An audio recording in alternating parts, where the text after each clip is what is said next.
Bueno, el ex dirigente estudiantil Moisés Paredes informó que dejó la vocería de la Coordinadora Nacional de Estudiantes Secundarios, CONES, y que se va a sumar a la Fundación Iguales. Vamos a conversar con él hoy en CNN Chile. Moisés, gracias por acompañarnos. Muchas gracias a ustedes por la invitación. A ver, lo primero, obviamente que muchos están preguntando ¿por qué das este paso? ¿Por qué dejas la CONES y pasas a Iguales? Por razones lógicas, o sea, yo terminé cuarto medio y no podía seguir representando a una organización que era secundaria. Lo hice por los primeros días de marzo debido a que el recambio de los centros de alumnos, de los dirigentes que se hace anualmente, se hace a principios de marzo. Por tanto, se me pidió de que mantuviera la vocería hasta ese tiempo para tener esa especie y que la CONES no quedara, no sé, como en una nebulosa, y por eso, en definitiva, terminó ese plazo, y una vez que terminó mi plazo o mi periodo como vocero, decidí tomar ese nuevo camino siendo parte y trabajando con la Fundación Iguales. Es que probablemente me planteé mal, más que por qué dejas, yo te decía por qué dejas y pasas, me refería más bien al pasas que al dejas, o sea, por qué entras a Iguales finalmente.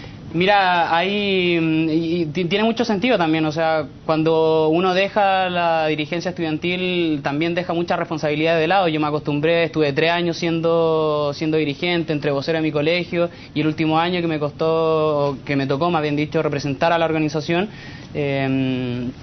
se acostumbra a un ritmo de vida y en definitiva estar siempre defendiendo los planteamientos que nacen de la organización que uno representa, y en base a eso yo decidí y comprendí que el año 2014 no podía ser una excepción, y creo de que la Fundación Iguales, en toda la agenda que tiene planteada para este año 2014, no sé, los proyectos de ley que están en el Congreso, como por ejemplo el ABP, la Ley de Identidad de Género, o el posible proyecto que se va a presentar o que esperemos que se presente por el matrimonio igualitario, creemos que son, o creo más bien dicho, que son proyectos e ideas que son necesarias reforzar, y de alguna u otra forma creo que puedo aportar desde la Fundación a la concreción de esas mismas reformas que vayan en la línea de considerar o garantizar derechos para toda la población. Tú respaldaste a Michelle Bachelet, y eso te significó también críticas importantes de parte de otros dirigentes estudiantiles desde el punto de vista de la educación. Ahora, desde el punto de vista de Fundación Iguales, desde el punto de vista de la agenda de derechos igualitarios, ¿sigues respaldando a Michelle Bachelet? Mira, el respaldo que yo di en ese tiempo a la candidata lo hice de forma personal, lo hice no a nombre de la organización, y creo que indistintamente a cuál haya sido mi decisión en esos momentos, hoy en día las organizaciones sociales de la sociedad civil que se organizan, que tienen planteamientos, quieren de alguna u otra forma ser parte de los cambios, quieren ser parte, quieren incidir, y de esa forma creemos que es necesario que el próximo gobierno entienda que la política pública no se puede hacer desde las 4 paredes, sino que se debe abrir a la sociedad civil, a las organizaciones que tienen planteamientos claros y son capaces hasta de proponer, por ejemplo, proyectos de ley. Pero desde el punto de vista de la agenda de las organizaciones que defienden la igualdad de derechos de los homosexuales, ¿es una buena noticia que Michelle Bachelet haya ganado la presidencia o no? Mira, yo estoy recién conociendo cómo funciona Fundación Iguales, y a lo mejor no puedo dar una visión de qué es lo que pueda o cuál es la opinión de Fundación Iguales, por ejemplo. La tuya, no la Fundación Iguales, la tuya. Ah, la mía. Sí. En ese sentido, creo de que hay temas que se están conversando, hay temas que se están planteando, y creemos que, por ejemplo, hay cosas de que en el programa no están tan específicas o no tienen un lineamiento tan claro. Es deber de las mismas organizaciones delimitar cuáles van a ser. Por ejemplo, en el ámbito de educación se habla de que no está delimitada cómo se va a avanzar en gratuidad. Bueno, las organizaciones digan cómo se debe avanzar en gratuidad, en términos, por ejemplo, de qué es lo que sucede con el ABP o qué es lo que sucede con el proyecto de ley de matrimonio igualitario. Vamos a algo concreto. ¿Confías tú en que durante el gobierno de Michelle Bachelet se va a aprobar una ley de matrimonio igualitario? Creo que es importante que las organizaciones vayan generando espacio de conversación con la sociedad civil, espacio de conversación con los ciudadanos, informando cuáles son los proyectos de ley, para que de esa forma podamos dar puerta a que se envíe un proyecto de ley de que en definitiva pueda tener una aprobación mayoritaria en el Parlamento. Es si tú confías que el gobierno, a través, por ejemplo, de la conversación con sus parlamentarios, de las urgencias que puede poner o no, va a lograr que se apruebe una ley de matrimonio igualitario. Esa es la pregunta, si tú confías en eso en el gobierno de Michelle Bachelet. Yo creo que, y como lo ha planteado Michelle Bachelet, ha dicho de que va a enviar un proyecto que es necesario discutir con respecto al matrimonio igualitario, y ahí creo que es necesario entender de que las reformas si es que se hacen o no se hacen, si es que fracasan o no fracasan, no es tan solo culpa de un gobierno. ¿Por qué? Porque cuando nos damos cuenta de que fracasa un proyecto de ley, por ejemplo, de matrimonio igualitario, no está fracasando tan solo el gobierno, sino que también estamos fracasando como sociedad, como país, en términos de que no le estamos dando la capacidad o la garantización de derechos civiles y de derechos humanos a toda la población, y por tanto debemos asumir la responsabilidad que tenemos como ciudadanos de entender que la democracia no se remite tan solo a un voto, sino que también pasa por la fiscalización, también pasa por proponer, también pasa por hasta salir a las calles y movilizarse cuando sea necesario. En la educación hoy en Chile, en los colegios, ¿se discrimina a los homosexuales? En los colegios se discriminan a los homosexuales, perdón.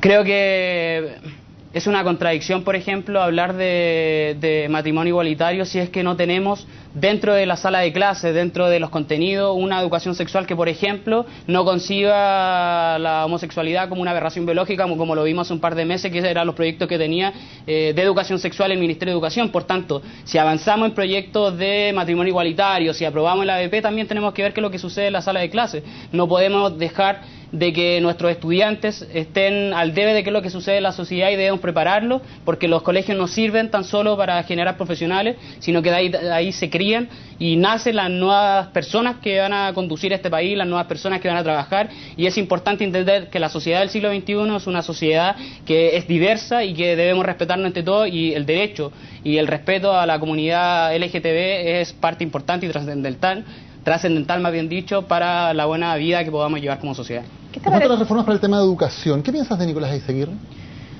Con respecto a Nicolás Eizaguirre, mira, si bien es cierto, cuando fue designado yo hablé de que Nicolás tenía el beneficio de la duda, porque a diferencia de Claudio Peirano, para bien o para mal, nunca se había pronunciado en educación. Yo también mencioné de que durante los últimos años hemos comprendido que la principal traba que tiene la reforma educativa no es ni administrativa ni financiera, sino que cultural. Y los mismos cambios culturales que se pueden generar dentro de la sala de clase en términos, por ejemplo, de las mallas curriculares, de cómo podemos diversificarla, de cómo podemos generar un proyecto educativo y una evaluación que no vaya tan solo a responder una prueba, sino que también qué es lo que sucede con la participación, qué es lo que sucede con las habilidades blandas, etcétera. Y en ese sentido yo hubiese preferido un perfil mucho más académico que un perfil más económico. Sin embargo, las declaraciones de Nicolás Eizaguirre durante los últimos días, por ejemplo, en la reunión que tuvo con el magisterio, fueron bastante interesantes. Habló de hasta quitar la carrera profesional docente, y una vez asumido, a los 2 días le envió una carta a la organización que hoy en día dejo de representar, y por su parte a los universitarios. Entonces creo que se están dando buenos pasos. Desde tu perspectiva, ¿deben sentarse a conversar con él los estudiantes? ¿Deben aceptar la invitación que les ha hecho? Mira, creo que es necesario delimitar en cuáles van a ser las condiciones en las cuales se van a dar ese diálogo. Sin embargo, nosotros hemos estado pidiendo diálogo los últimos 3 años a los últimos ministros de Educación, por tanto creo que no sentarse a dialogar hoy en día con Eizaguirre o rechazar un diálogo a priori sería un error que el movimiento estudiantil no podría cometer. ¿Hay que poner alguna condición previa al diálogo o hay que ir a conversar y luego poner ciertas condiciones? Creo que es necesario, yo iría de buena fe a conversar, ver cuáles son los planteamientos de esa reunión y de ahí ver cuáles van a ser las acciones a seguir. Sin embargo, yo ya estoy dejando el liderazgo de una organización y van a ser las nuevas dirigentes, las nuevas personas que van a estar a cargo, quienes van a delimitar cuál va a ser ese accionar, cuál va a ser la agenda que van a continuar para, en definitiva, concretar los sueños de esos miles de estudiantes que han salido a las calles acompañando las movilizaciones. ¿Y qué te parece, por ejemplo, que haya organizaciones estudiantiles que el día del cambio de mando se toman la sede de un partido político, de la Democracia Cristiana concretamente? Mira, yo creo que siempre he defendido la legitimidad que puedan tener cualquier tipo de manifestación. Sin embargo, creo que en lo político puede ser discutible cuáles pueden ser los efectos que puedan tener de ganancia para una organización estudiantil, por ejemplo, tomarse un partido a puerta de la elección.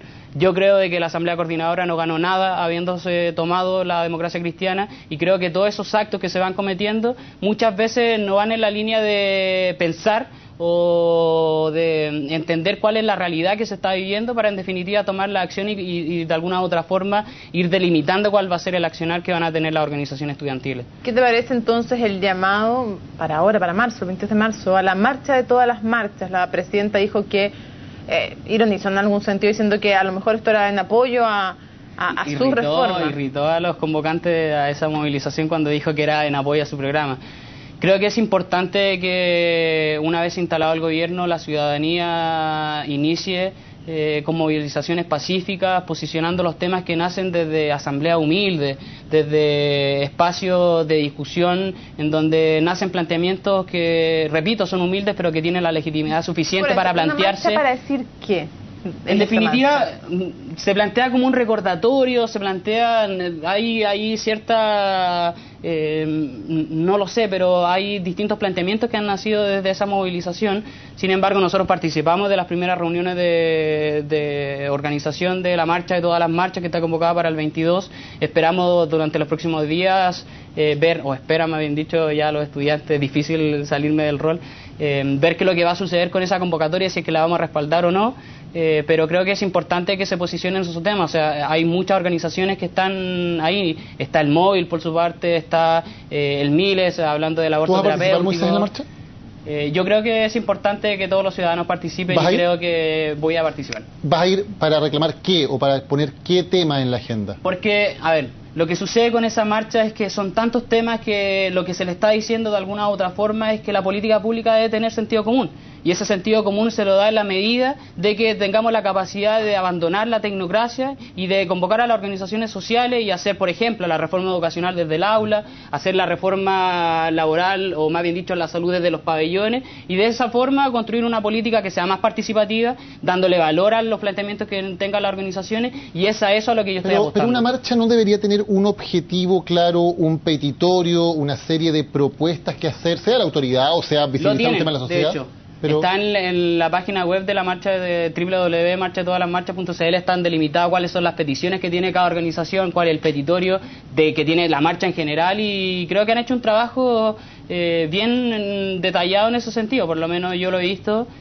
Y entonces, ¿cuál era la duda de los estudiantes cuando tú estabas siendo parte antes del CONES? ¿Por qué dudaban y no tenían lista el apoyo a esta marcha? Si están de sentido común, ¿por qué no se subieron de inmediato a esta marcha? Porque igual hay procesos internos de democracia dentro de las organizaciones estudiantiles. Y, ¿Cuál era la duda? Por ejemplo, el CONFECH decidió que iba a dar pie o libertad de acción a todas sus federaciones. Nosotros lo estamos discutiendo porque cuando yo participé de las reuniones todavía eso no pasaba por el Pleno. O sea, yo participé porque se me invitó, pero el Pleno de Federaciones es quien determina a cuáles convocatorias adhieren, a cuáles no, y en base a eso se va, como te digo, acotando, delimitando la agenda que va a seguir la organización. Moisés Paredes, muchas gracias por haber conversado hoy con nosotros en CNN Chile. Muchas gracias a ustedes por la invitación.